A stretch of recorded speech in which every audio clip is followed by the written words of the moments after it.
Shahar chekkasidagi eski, tashlandiq uy hamisha odamlarni qo'rqitgan. Ko'pchilik aytardi, u yerga yaqin kelma, jinlar yashaydi. Lekin men yosh jurnalist sifatida haqiqatni o'rganmoqchi bo'ldim.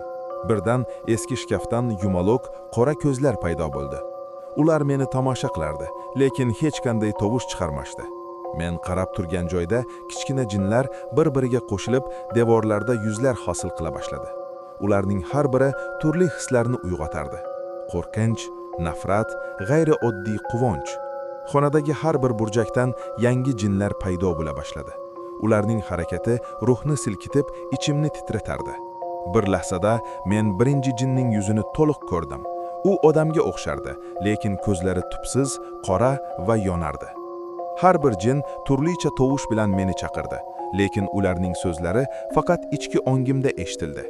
Men qochishga harakat qilardim, lekin uyning devorlari cheksiz bo'lib ko'rindi va eshiklar o'z-o'zidan ochilib yopilardi. Nihoyat men uyning asosiy zaliga yetdim.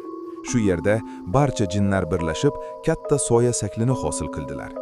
Ularning ko'zi meni mahkam qaradi va men tushundim. Bu jinlar faqat kuzatuvchi emas, ular hayotni o'zgartiruvchi mavjudotlar. Men oxirgi nafasimni ushlab, ular